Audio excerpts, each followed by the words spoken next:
السلام علیکم. روغ جوړ او خوشاله اوسئ. علي حیدر سلطان خیل یم. ملګرو د سبزۍ د کار ټیم دی، یعنی د ټماټرو، بادرنګو، کدوانو، ټینډو، قوسو وغیره دغه ټولو څیزونو د کار ټیم دی.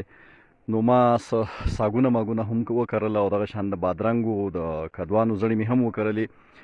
په دې غاړه غاړه مې بادرنګ وکرل چې د ونو ته وخیږي، دغه شان کدوان او مختلفو د سبزیجات مې وکرل او دا درې څلور کیلې دي. په دې باندې بینډۍ کرم. نو غواړم چې د بینډو د کر کومه طریقه ده چې هغه ستاسو سره هم شریکه کړم.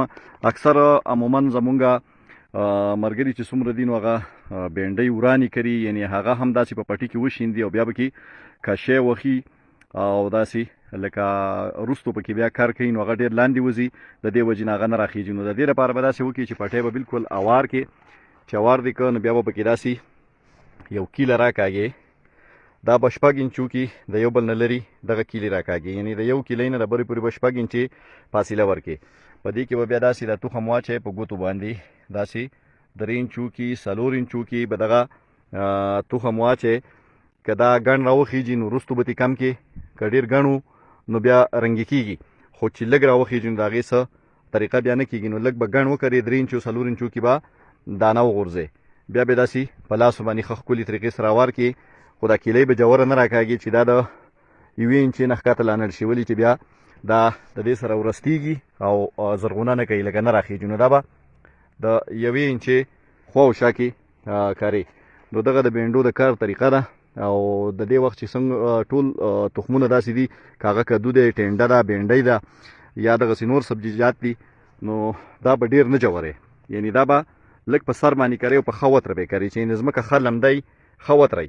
په دې کې به دغه 6 انچې پس کیله راکاږي او په دغه کیله باندې به بیا بینډۍ لګې، داسې به کیله راکاږي، نری کیله.